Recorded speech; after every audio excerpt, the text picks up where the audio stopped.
Hello everybody, welcome back to my little corner of the internet where I will talk about the stories of my life, my work both as a comic book author and translator, my cats Hey Hey and Serengeti, and the occasional movie, book or TV series review and recommendation, as well as some rants if the feeling hits. Today, we're going to have a little bit more of a reflection, once again inspired by certain discussions that I have seen in the interweb lately. Nope. It's not about She-Hulk, but we will talk about She-Hulk soon. About 2 weeks before I started writing this script, the movie Prey came out in theaters. While I am more of an alien girl than a predator gal, I was very curious to watch it, but before I could, both my Twitter and my Facebook got bombarded with people, mostly men, but a couple of women too, complaining about how the movie had somehow nerfed the predator and how a girl could be the killing machine that had given Arnold so many problems, conveniently forgetting that in the second one, the Predator was bested by a cop who was a bit too old for that shit. This came out, of course, with a barrage of, "Back in my day we had real strong female characters," yes I know, hey it's stupid, comments, because before the movies weren't political. And of course, the examples given of strong female characters were always Ellen Ripley and Sarah Connor, conveniently forgetting that in both their first movies, Sarah was a waitress who spent most of the time cowering, while Kyle Reese did most of the lifting to keep her alive and vanquished the Terminator by pushing a button. And Ellen Riley was a space trucker who killed the alien by pushing a button. The thing is, Sarah in particular is a bad comparison to Naru. Unlike Ripley, but let's not get ahead of ourselves, because The Terminator is not a horror film, unlike Prey and Alien. And the idea that a girl, no matter how defenseless she might be, not that Naru was defenseless, but again, I digress, will be the lone survivor who destroys the monster in a horror movie is not exactly new. So, let's talk about the final girls. While the trope of the final girl can be tracked down pretty much to 1974, to one of the pioneers on slasher genre as we know it now, the Texas Chainsaw Massacre, the term itself was not coined formally until 1992 by Carol C. Clover in a book whose title I know is going to make a lot of listeners groan, because it was Men, Women, and Chainsaws, Gender in the Modern Horror Film. Yes, we have been arguing gender in horror long before YouTube and current horror movies. Now, the term final girl has evolved a bit over the years, same as the characters it describes, but originally it was pretty much female non-survivor of the group of people who are chased by the villain and who gets a final confrontation with said villain, during which she either managed to kill him herself or is saved by the timely arrival of a male character, usually a cop. The original final girls were, indeed, saved by either a cop who managed to arrive just in the last minute or a handsome stranger who just happened to be walking around the place where the murders were happening. They also had other characteristics which helped to identify them once you knew the trope. For example, most if not all of the original final girls were either virgins or far more traditional than their peers, which could be seen as a commentary from the horror writers about how only abstinence for brides could save you from evil, although many of said writers have been on record as saying that it's not so, which makes for an interesting common subject to say the least. So, as we agree, the first damsel in distress, the first final girl, was Sally Hardesty of the Texas Chainsaw Massacre fame, portrayed by Marlene Burns and Olen Fourie later, and the second, or at least the second most famous, Laurie Strode from Halloween, portrayed by one of the queens of horror, Jamie Lee Curtis. And I know that right now calling either of them damsels in distress can be contentious, given that both of them have been given a second chance, more than one in the case of Laurie, to face their nemesis, and both of them do so kicking ass as older women who have survived a horrible experience. But in the original movies where they first appeared, and in the specific case of Sally, where the term final girl was coined, they were not that proactive. In fact, Sally doesn't even try to attack the family in the Texas Chainsaw Massacre. She does what arguably is the smart thing to do: endure, hide, and run whenever she has the chance to do so. Why? Well, partly because she was a hippie pacifist with no idea on how to outmaneuver or outfight a whole clan of cannibals, and partly because that's what pretty much every normal person would have done. She survives by mere strength of will and chance, but that doesn't make her less deserving of survival. Still, she was pretty much forgotten until the 2022 movie, when it's revealed that at least in that timeline, because just like Halloween, the Texas Chainsaw Massacre timeline is more complicated than Marvel's multiverse, I swear, she held a 50-year-old grudge against Leatherface and his family, not that we blame her, and the former Flower Girl is now a gun-toting old woman who is more than ready to face her tormentor again. How successful the movie was at letting her do this is a conversation for another video. On the other side of the original Final Girls, we have Laurie Strode. Unlike Sally, she tries hard to fight the shape with whatever she has at hand once she realizes the danger she is in, because, unlike Sally, she is also in charge of 2 children and she will not let anyone hurt them. However, Laurie is not trained to fight, nor has any special knowledge to survive in the first 2 movies. It's not until the sequels, years later, when she is taught, by experience, that one can't be too ready to fight a serial killer who happens to have a grudge against you. In short, besides being virginal and survivors, the most important thing about the Final Girls was precisely that. They were girls. Not soldiers, cops, or anything of the sort. Just normal average girls who just would not die without fighting for their lives one way or another. When the 80s slasher craze came, most, if not all of the Final Girls we find in the classics follow Laurie's footsteps. They are the mousy, unassuming girl in the friends group, usually the virgin, or at least the one who's not giving up easily on their boyfriend's insistence that they should have sex, and have no special skills or training at all. There are no track and field champions here, just bookworms and cute babysitters, who when push comes to shove, know how to shove back hard. The first one of this new generation of Final Girls was Alice Hartley, portrayed by Adrienne King in the very first Friday the 13th movie, which also makes her the only Final Girl of that franchise who faced the original killer of Camp Crystal Lake. She was very inspired in Laurie, in particular by her resourcefulness and intelligence, which are a far more recurring characteristic of all Final Girls than their virginity. In fact, Alice was especially written to have had an affair with a married man, even if said scenes were cut at the end. What makes Alice special is the fact that faced with someone killing all her friends one by one, she never gives up hope of survival, and, just like Laurie, will use anything at hand's reach to defend herself. But then came Nancy Thompson, who becomes one of the very first proactive Final Girls in horror.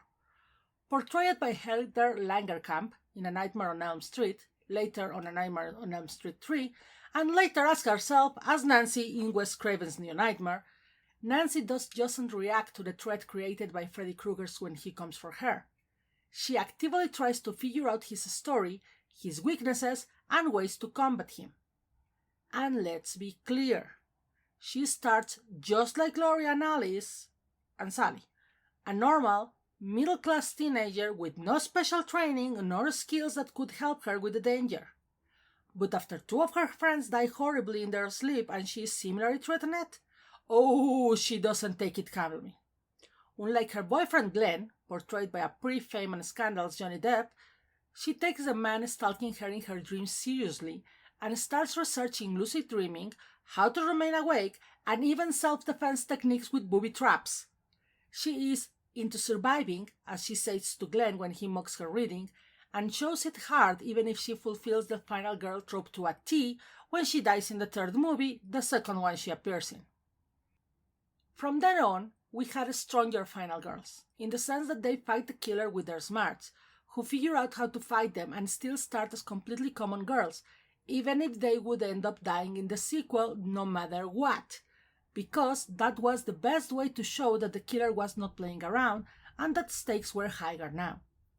Also, that as intelligent and resourceful as the Final Girls were, once the danger had passed, then they believed themselves to be safe and changed their habits, relaxing their guard and going back to their normal lives. That is, until 1996 when Wes Craven decided to give the horror world a new shake and give us the second meta-horror movie, because arguably Wes Craven's New Nightmare was the first, Scream. Enter Sidney Prescott, the first of this new generation of final girls. Sidney starts by subverting one of the biggest rules for final girls. She is most notoriously not a virgin, and in fact is having sex with one of the killers. Okay, yes, that was a spoiler, but this is Scream from 1996. She is far more rebellious too, and has had a rocky relationship with her dad for a while. And when she realizes that her boyfriend and one of his best friends are the killer, well, she doesn't stop to see if they will come back and put an extra bullet in their heads just in case. If the old slashers weren't playing games, neither did Sidney. She became the first final girl to survive all the way up to the 5th film of the series. Because, sorry to tell you, Ellen Ripley didn't get past the 3rd one. Sure, she was not the only survivor of the different movies, but she still was the one who put the last bullet on those who tried to get her killed. In her words, first rule of the sequels, never mess with the original. Sidney's constant vigilance, of course, comes as part of the evolution started with Nancy and her research on Freddy. And in a very interesting circle, when the Halloween franchise decided to return to its roots and bring back Laurie out of retirement in one of its many continuities, she was now the little paranoid but quite ready for anything woman we see mentioned as a proper strong female character before she was killed unceremoniously, which again follows what we see of Sidney in the 3rd movie.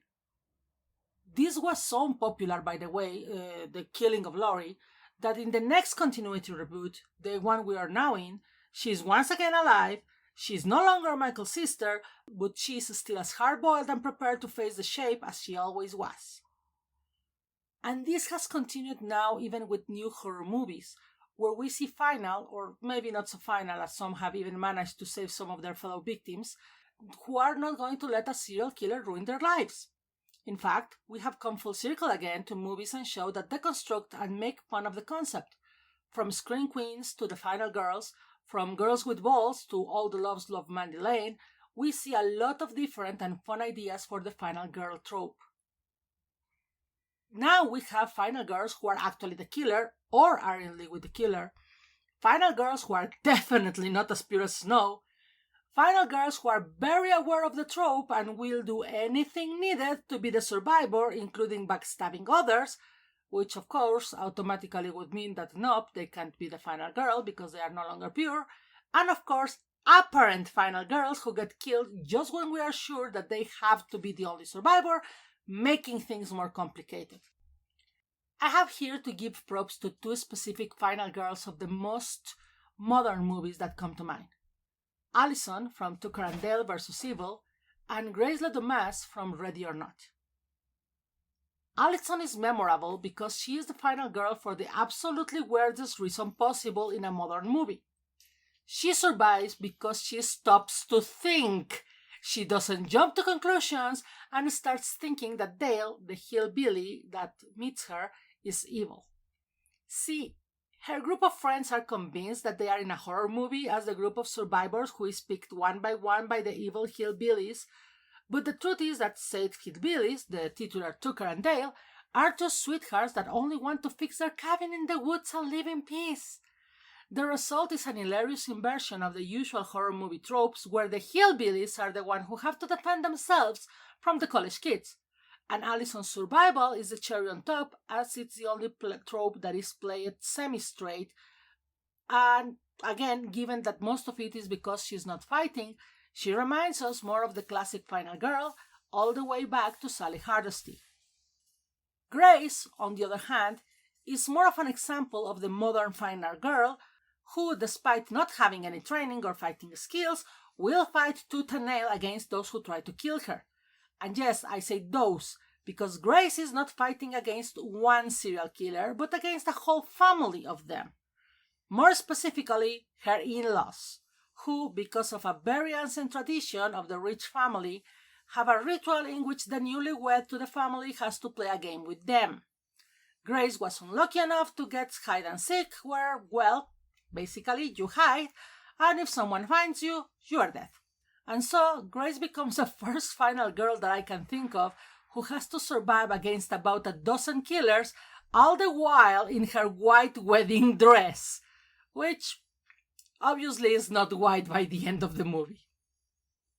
All this brings us back to Naru, the final survivor of Prey, and all the criticism raised against her for the sole reason that, apparently, we all have forgotten the long tradition of girls who are underestimated by the monster and always manage to come up on top. It's really sad to see how certain people of all genders have started criticizing the increase of female main characters in movies and TV shows recently, where it seems that just because a woman exists and does something is automatically forced wokeness. As I have discussed here, we have always had strong women, some of them in amazing movies, some others in really bad ones. I mean, really, with the many slashers that have been made since the 70s, we have had a bunch of horrible ones. So the problem is not that they exist really, but that they are now being noticed more and more, and that the commentary is pretty much more obvious. Of course, I am sure that there might have people who complain that a mere high school girl beat a dream demon, but because we had no internet back then, it's impossible to know. However, I am pretty sure that we all agree that instead of complaining about characters doing their best to use their smart to survive impossible scenarios, it will be best to cheer their resourcefulness and intelligence, don't you think? I want to thank my dear patrons Mitch Hyman, Elaine Hu, Jessica and Ali Riley, as well as my first supporter Tanya Pineda and Amy Song, who is the greatest human being in the planet and without whom these videos would not be possible. I also want to remind you that if you want to support these and my other projects and get your name mentioned here, you can do so at patreon.com/Adalisa, with a link on the description with my link tree, as I know my name can be hard to spell. And with just $1 a month, you will always be thanked in my videos, as well as get access to a ton of art before anyone else. Or you can support me once at Coffee, also linked on my link tree, and you will get mentioned in my next 3 videos. If you can't support me this way, I also accept likes, subscriptions to the channel, comments so that the algorithm catches engagement, and of course, you sharing the links. I also welcome all your questions, feedbacks, and suggestions in the comments below. This was Adalisa Zarate, trying a new outro, so join me next time with a cup of your favorite coffee or tea as we will talk about She-Hulk, Attorney at Law.